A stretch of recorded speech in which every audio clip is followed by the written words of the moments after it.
सबको जय मसीह की। मेरा नाम रीना है और मैं डिस्ट्रिक्ट बिलासपुर बीपीओ बलोत तहसील झंडुता डिस्ट्रिक्ट बिलासपुर से हिमाचल प्रदेश से। तो मैं आपको अपने जीवन की गवाही बताने से पहले मैं आपको एक चीज बताना चाहती हूँ कि हम परमेश्वर में क्यों हैं। क्योंकि हर कोई सबका रास्ता अलग है। कोई मंदिर में जा रहा है, कोई गुरुद्वारे में जा रहा है, कोई मस्जिद में जा रहा है, कोई चर्च में। हम यहाँ क्यों इकट्ठे हुए हैं? क्योंकि हम सब मिलकर परमेश्वर की आराधना आत्मा और सच्चाई से करने के लिए, उसके वचन पे चलने के लिए इकट्ठे हुए हैं। क्योंकि परमेश्वर ने कहा है कि तू विश्वास करता है तो तेरे घराने को मैं बचाऊंगा। हालेलुया। मैं एक चीज आपको बताना चाहती हूँ कि मेरी लाइफ में मैं खुदा को जानती भी नहीं थी। मैं आपको बताना चाहती हूँ कि मैं पंडित फैमिली से हूँ, जहाँ पे भागवत पाठ पूजा ये सब चलता है। कभी कोई पूजा कभी कोई पूजा। हिंदू फैमिली से मैं निकली हुई लड़की। यहाँ पे 1.5 साल का कोई बच्चा नहीं होगा। तो मतलब जब मैं 1.5 साल की थी, क्योंकि जो मेरे मम्मी थे उनकी शादी 13 साल की उम्र में हो गई थी और 17 साल के बीच में उनके पास हम दोनों बच्चे थे। साल की जब मैं हुई भी नहीं तो मेरे भाई का जन्म हो गया था। तो मेरी नानी अम्मा मुझे जब अपने पास ले गए कि इनसे दोनों बच्चों की देखभाल नहीं होगा, एक को हम पालते हैं। तो क्या हुआ कि जब मैं 1.5 साल की हुई तो मेरे घर में पाठ पूजा हो रहा था। किसी मतलब अपने घर के मेंबरों में के बीच में हमारे घर में भागवत पाठ पूजा, कभी कुछ कोई कथा ये सब चलता रहता। घर में बुलाया गया, पापा मुझकर लेके आए और मम्मी भी वहां पर गए मुझे लेके। तो हमारे घर में कंजक पूजन हो रहा था।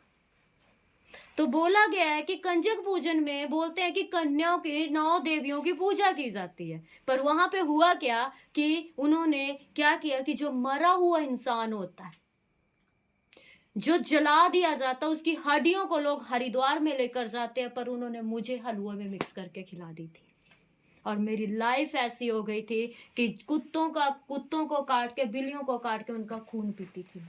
बल्कि इतना नर्क जिंदगी हो गई थी, कोई मेरे से बात नहीं करता था, सब मुझसे दूर भाग जाते थे। कहते ये लड़की कैसी है, ये तो मतलब सभी मुझसे नफरत करते थे। पर क्या है कि परमेश्वर ने मुझसे नफरत नहीं किया। हमारे धर्म के लोगों ने मुझसे नफरत किया। मुझे यहाँ तक कि ये भी पता नहीं कि मम्मी का प्यार क्या है, भाई का प्यार क्या है, पापा का प्यार क्या है।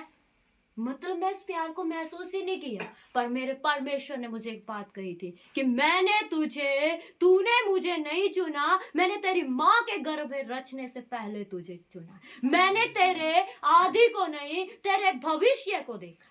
हालेलुया। मेरा परमेश्वर इतना महान है। तो क्या हुआ कि मेरी लाइफ में ऐसी परिस्थितियां थी, थोड़ा बड़े हुए, कि मैं बताना चाहती हूँ कि मैं पढ़ती नहीं थी, क्योंकि मेरे से पढ़ा ही नहीं जाता। मेरे हालात ऐसे थे। तो 5वीं और 7वीं के पेपर मेरे भाई ने दिए, तब मुझे पास करवाया। क्योंकि मैं क्वेश्चन पेपर लिख के आती, पढ़ती नहीं थी।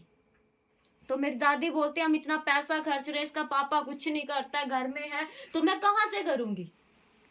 तो मुझे बोलते इसकी शादी कर देनी है। तो हमारे घर में एक पंडित फैमिली से एक संस्कृत टीचर हमारे पास हमारे घर में आए, जो कि हमें संस्कृत पढ़ाने के लिए हमारे स्कूल में आए थे।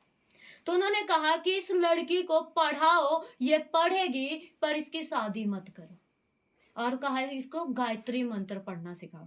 तो जब गायत्री मंत्र बोल थोड़ी देर के लिए ठीक, फिर वही मेरा हालात। तो सभी मुझसे डरते थे। स्कूल में टीचर मेरी कॉपी चेक करने से भी डरते थे कि नहीं ये हमें, मैं उन टीचरों को भी पत्थर मारती थी। रीजन मेरी लाइफ ही ऐसी हो चुकी थी कि मैं सबसे नफरत करने लग गई थी। तो चिड़चिड़ी हो गई थी, अकेले अपने आप को मतलब ऐसा मानती थी मैं कुछ भी नहीं हूँ। पर एक दिन क्या हुआ, जब परमेश्वर का अनुग्रह किसी के ऊपर होना होता है ना, तो परमेश्वर कहीं से भी रास्ता बनाता है। तो एक दिन हुआ क्या कि हमारे गांव में किसी ने बता दिया कि इसे पटोली गांव में ले जाओ, वहां पे एक रोशनी नाम की एक लेडीज है जिसको देवी आती है, कि जाओ वहां पे इस लड़की को ले जाओ, ठीक हो जाएगी। हम हर जगह गए, मंदिर, मस्जिद, गुरुद्वारे, जहां बोला मुझे लेकर गए, पीरों तक भी गए, मैं कहीं ठीक नहीं हुई। उस देवी के पास भी गए, वहां पे भी मेरा छुटकारा नहीं हुआ। रीजन संगत बोलती है लड़की अभी मर जाए, क्योंकि मुझे तरसूले, सौंगल, चिमटे मारते थे। और मतलब इतना पीटा उन लोगों ने मुझे कि मुझे नहीं पता कि अगर मेरी जगह कोई और होता तो कब का ही खत्म हो जाता। पर क्या हुआ, जब मैंने +2 किया, उसके बाद जब BA1 के मैंने पेपर दिए, अच्छे लग रहे हैं लोग। मेरे मन में था कि पुलिस में जाना है, तो मेरी सिलेक्शन वहां पे नहीं, मैं घर से भाग।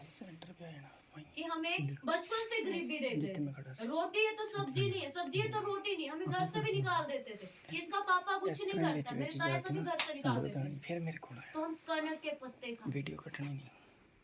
तो 7 साल का मेरा भाई था, तो वो कुल्फियां बेचता है, उसने खुद भी पढ़ा, मुझे भी पढ़ाया। और जब मैंने BA1 के पेपर दिए, मैं घर से भाग आई। मैंने कहा नहीं, मुझे जॉब करना, हमें लोगों से नहीं मांगना है, क्योंकि हम लोगों के आगे हमें हाथ नहीं फैलाने, हमें मेहनत करना है। तो मैं घर से भाग कर आ गई चंडीगढ़ में, अकेली लड़की। और मुझे सिस्टर जैसे एक लड़की वहां पर मिले, तो मैंने वैसे ही बात किया कि दीदी जी मैं वहां से आई हूँ और मैं जॉब की तलाश में। तो मैं कहा दीदी यहाँ कहीं जॉब मिल सकती है? तो उन्होंने कहा मैं अभी जॉब ढूंढ के मैं वहीं अपना सामान लेके जा रही हूँ, अभी मेरे साथ चलो। मुझे नहीं पता, देखो एक विश्वास कर रही है एक लड़की दूसरी लड़की के ऊपर, जिसको पता नहीं गांव से निकली हुई लड़की। मैं उसके साथ गई तो वो हमारे, जहां हम रोपड़ पहुंचे तो हमारे रिश्तेदार निकले, मेरे दादी के फैमिली के मेंबर वो लोग निकले। तो बोलते बेटा तुझे तो घर में ढूंढ, तू यहाँ क्या कर रही है? मैंने कहा सर आप हमारे घर की परिस्थिति जानते हो, मुझे उस परिस्थिति में नहीं जीना है जो दूसरों के आगे हमें हाथ फैलाने पड़े। मैं अपने पापा के लिए कुछ नहीं सुनना चाहती, नहीं काम करते हमें मेहनत करना, मैं उनको ये शब्द बोला। तो क्या हम मेहनत भी किया, पर 1 महीना में उन लड़कियों के साथ सही रही और बाद में मेरा वही हालात कि उनको भी मारना पीटना शुरू कर देती थी, भाग जाती थी मैं, तो नहरों में छलांगे तक लगाती थी, वैसी जिंदगी मेरी थी। तो एक दिन सर भी डर गए कि इस लड़की को क्या होता है, क्यों ये हमारे, मतलब इसको क्या है ऐसा। तो मेरे सिर के ऊपर नींबू काटने लगे, बोलते जिससे ठीक हो जाएगी। क्योंकि आपको पता है पंडित फैमिली करते क्या, उनके पास तो यही हथियार है कि जो नींबू काटेंगे चौराहे में फेंक देंगे या पानी में डाल देंगे। पर क्या वो हमारे एक जसवीर सर थे, उन्होंने सर को रोका और कहा कि मैं इसके लिए प्रार्थना करता हूँ। मुझे नहीं पता था कि वो परमेश्वर के वचन को जानते हैं, क्योंकि मैं बाइबल के बारे में जानती नहीं, मैं परमेश्वर के बारे में जानती नहीं थी। पर जब उन्होंने मेरे दुआ की, मैं बिल्कुल डेड, मेरे हाथ पैर ऐसे हो गए। और सर मुझे उठा के हॉस्पिटल ले गए, किसको क्या हो गया? डॉक्टर बोलते लड़की खत्म, ऐसे चला गया। और जब ये खबर मेरे घर में गई तो मेरी माँ के और पापा के दिल पे क्या बीत रहा होगा कि एक लड़की हमारी खत्म हो चुकी है। पर जब पापा को बुलाया तो सर ने पापा को एक ही बात बोली कि अंकल जी, रीना को मैं छोटी सिस्टर मानता हूँ, आज ये लड़की हमारे घर में कोई सिस्टर नहीं, मैं इसको अपनी बहन की तरह मानता हूँ। आपका धर्म नहीं बदलेगा, आप पंडित हो पंडित ही रहोगे, गौतम हो तो गौतम ही रहोगे, पर लड़की ठीक हो जाएगी। और एक बच्चे की तरह मुझे उठा के चर्च में लेके गए। पापा मुझे बताते थे कि बेटा मैंने लाइफ में कभी कुछ ऐसा नहीं देखा कि जो उन्होंने किया, तुझे लेकर जाते तो सभी तुझे मारते पीटते थे, पर उन्होंने दूर से प्रार्थना किया तेरे लिए। और एक मांस का टुकड़ा मोड़ी बंधे उल्टी राही उस समय बाहर निकला था। मैं सोचती मैं ठीक हो गई हूँ, पर नहीं। एक दिन क्या हुआ, उन्ना कंपनी में, मैं अपने हिमाचल में, उन्ना एक डिस्ट्रिक्ट पड़ता है हमारा, उसमें वहां जाके मैं स्माइल इंडिया में काम करने लगी। रीजन कि मैं सोचती मैं ठीक हूँ। तो मैं उन्ना के साथ में कलोहा गांव के साथ एक कूना भी नहीं था, तो वो भाई के टच में थे, वो वहाँ पे चर्च जाते होंगे गुरदासपुर में भाई के घर में वहाँ पे। तो मुझे नहीं पता था कि वो भाई को जानते, उन्होंने मेरा नंबर लिया, मैंने उनसे जलंधर जाते थे, जलंधर में इनके पास वो जाते थे, तो मैंने नंबर लिया और मैंने भाई को फोन किया। मैं कहा सर जय मसीह की। तो उन्होंने मेरा नाम पूछा, कहाँ से बात कर रहे हो, मैंने बताया और मैं रोने लगी।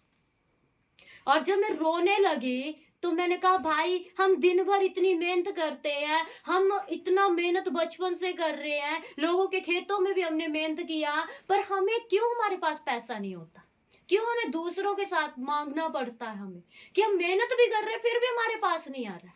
तो सर ने मुझे बहुत अच्छे से वचन से गाइड किया, और जब गाइड किया तो हर तीसरे चौथे दिन भाई को मैं परेशान करती थी। एक दिन उन्होंने मुझे डांट दिया कि तू कब तक दूध पीती रहेगी, कब तक तू अन्न खाने वाली कब बनेगी। और वो दिन रीजन मैंने साल भर भाई से बात नहीं की, क्योंकि मैंने सोचा मुझे डांट दिया भाई ने, मैंने बात नहीं किया इनसे। पर जिस दिन मेरा बैप्टिज्म हुआ 16 अप्रैल को, उस दिन मैंने भाई को कॉल किया और घर बुलाया। मैं कहा भाई आप हमारे घर आइए, घर में प्रार्थना करवाना है। तो मैंने भाई को भी बता रखा, भाभी से बात कर रखी थी। तो अगर पापा जिंदा होते उस समय तो ऐसी परिस्थिति नहीं होती, क्योंकि अब पापा खुद आदर सत्कार करते थे सबका। पर रीजन हुआ क्या कि मेरे भाई ने भाई का सत्कार नहीं किया। इन्होंने रात काटा, जैसे तैसे काटा, और खाना थोड़ा सा खाया, और सुबह भी सिर्फ चाय का एक कप पी के घर से वापस आ गए। तो मेरा भाई क्या बोलते, कहते जी पास्टर यहाँ पे नहीं आने चाहिए, नहीं तो मैं मर जाऊंगा। तो भाभी ने समझाया कि नहीं, कोई अतिथि घर में आए तो हमें ऐसा नहीं बोलना है। अगर दीदी के गेस्ट आए हुए हैं तो हमें उनसे बात करना चाहिए। एक छोटा बच्चे इनसे आके बात कर रहा, भतीजा बात कर रहा है, तो क्या है रीजन, उससे भी भाई मेरे रोक रहे थे। पर उस दिन मेरे मन में इतनी ठेस लगी और मुझे वचन याद आया कि परमेश्वर तेरे वचन में लिखा है कि जो मेरे धर्मी जन को एक गिलास ठंडा पानी भी पिलाता है, मैं उसका प्रतिफल तुझसे स्वर्ग से देता हूँ। पर प्रभु मैंने तो अपना प्रतिफल खो दिया, मैं तेरे संत की सेवा भी नहीं कर पाई, तो आप मेरे घर में आए, मैंने आपका इज्जत सत्कार नहीं किया। और मैं रोई और मैंने भाई को फोन किया कि भाई मैं यहाँ पे तो सत्कार नहीं कर पाई आपका, पर मैं सेवा करना चाहती हूँ खुदा। और उस दिन एक दिन इन्होंने, मैं भाई फेस हुए नहीं मिली, घर में जब हमारे आए तब मैं भाई से मिली। और उसके बाद हम विकास नगर में जब मैं ऐसे फील्ड करने के लिए गई थी, वहाँ पे एक सिस्टर मिले, तो भी क्रिश्चियन, सोनिया सिस्टर, उनसे बात हो रहा था। तो मैं जब भाई से बात करके तो मैंने भी बात करना है, उन्होंने वहाँ पर भाई को बुलाया, और जब बुलाया तो वो प्रार्थना कर, मैं 10 बजे वहां पहुंची थी उनके घर में, क्योंकि हमारा फील्ड वर्क था, हमें छुट्टी मिलती नहीं है। पौंटा साहिब में मैं रह रही हूँ, कंपनी में काम कर रही थी, तो छुट्टी मिलती नहीं थी। तो मैं 10 बजे वहां पे पहुंची, तब प्रेयर शुरू हो चुका था। भाई सबके लिए प्रार्थना कर रहे हैं, हाथ रख के प्रार्थना कर रहे हैं, और मैं ऐसे साइड में खड़ी, और मुझे नहीं पता कि मैं सोचती थी मैं ठीक हूँ, पर मेरे अंदर जिस दुर्गा को मैं सबसे ज्यादा मानती थी, उसी ने मेरी लाइफ को बर्बाद कर रखा था। और वो उस दिन जब भाई ने मेरे लिए दुआ किया, तो वो दुष्ट आत्मा मेरे अंदर से निकला। हालेलुया। क्योंकि परमेश्वर एक रास्ता बनाता है अपने नबियों के जरिए, क्योंकि परमेश्वर के कितने नबी हुए हैं, इब्राहिम, इसहाक, याकूब, यूहन्ना, कितने सारे नबी हुए, दानियल हुए, सदरक, अमेशक, अबेदनगो हुए हैं। ये सब नबी क्या करते, परमेश्वर की आराधना करते थे। और तो और आप 4 अंजीलों को पढ़ सकते हो, मत्ती रचित सुसमाचार को पढ़ सकते हो, मरकुस, लूका, यूहन्ना, सबने तीनों जिलों में सबने अलग अलग विवरण यीशु मसीह का दिया है। पर यूहन्ना ने जीवते परमेश्वर के पुत्र का जिक्र किया कि यीशु मसीह जीवते पुत्र का, जीवते परमेश्वर का पुत्र है, क्योंकि यीशु मसीह प्रकटीकरण में जो अदृश्य परमेश्वर को प्रकटीकरण में लेके आया, क्योंकि यीशु ही परमेश्वर है, क्योंकि पिता, पुत्र, पवित्र आत्मा तीनों एक है, क्योंकि ये तीनों एक दूसरे से अलग नहीं है। तो इसी तरह मेरी लाइफ में एक बहुत बड़ा मराइकल हुआ कि मैंने भाई से बात की कि भाई जब इधर आना था, जब कैंसिल हुआ, तब हमारा दिल्ली जाने का हमें एक स्टडी करने का मौका मिला, तो क्या हुआ, मैंने भाई से बात की कि भाई उधर नहीं जा रहे तो मैं उधर जा आती हूँ। तो जब हम वहां पे गए तो मुझे नहीं पता था पवित्र आत्मा क्या है। मैं रोती थी भाई के पास, भाई मुझे कब मिलेगा अन्य भाषा, कब मैं प्रभु से बात करूंगी।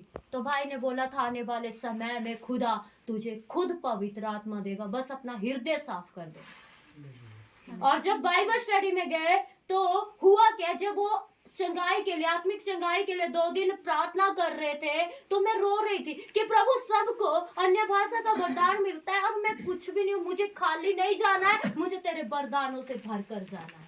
हालेलुया। तो मुझे बाइबल स्टडी में पवित्र आत्मा का और अन्य भाषा का अभिषेक मिला, और परमेश्वर ने, जो आज मैं यहाँ पे खड़ी हूँ, तो सिर्फ परमेश्वर के संतों की दुआ से। अगर संत नहीं होते, परमेश्वर के नबी नहीं होते, तो शायद मैं जिंदा भी नहीं हो सकती थी, क्योंकि परमेश्वर का रूह उनके जीवन में कार्य करता है। अगर खुदा नहीं है, अगर पिता परमेश्वर नहीं है, तो आज मैं इस जगह पे खड़ी नहीं होती। अगर यहोवा नहीं है, तो मैं इस जगह पे आज आपसे बात नहीं कर रही होती, क्योंकि मेरा परमेश्वर महान है। उसने कहा है मत्ती 8 अध्याय उसकी 5 आयत में कि एक सूबेदार यीशु मसीह के पास आया और उसने कहा, हे गुरु, मेरे सेवक लकवे रोग से, मतलब क्या है, बीमार है, ग्रसित है लकवे रोग से, तो सिर्फ मुंह से कह दे कि मेरा सेवक चंगा हो जाए। तो उसका विश्वास देखो कितना बड़ा था, कि उसका विश्वास ये था कि यीशु मसीह मुंह से कह दे कि मेरा सेवक चंगा हो जाए, तो उसी घड़ी उसका सेवक चंगा हो गया, जैसे यीशु मसीह के कहने की देर हुई। इसी तरह मेरी लाइफ में भी यीशु मसीह ने अपने नबियों को भेजा, और आज मैं जो हूँ वो अपने सर की वजह से, जिन्होंने हम सबके लिए दुआ किया और अपने साथ सेवा करने का मौका दिया, ये सब महिमा मैं परमेश्वर को देती हूँ, एक अच्छे अगुए को देने के लिए। प्रभु की महिमा हो, स्तुति हो। हालेलुया।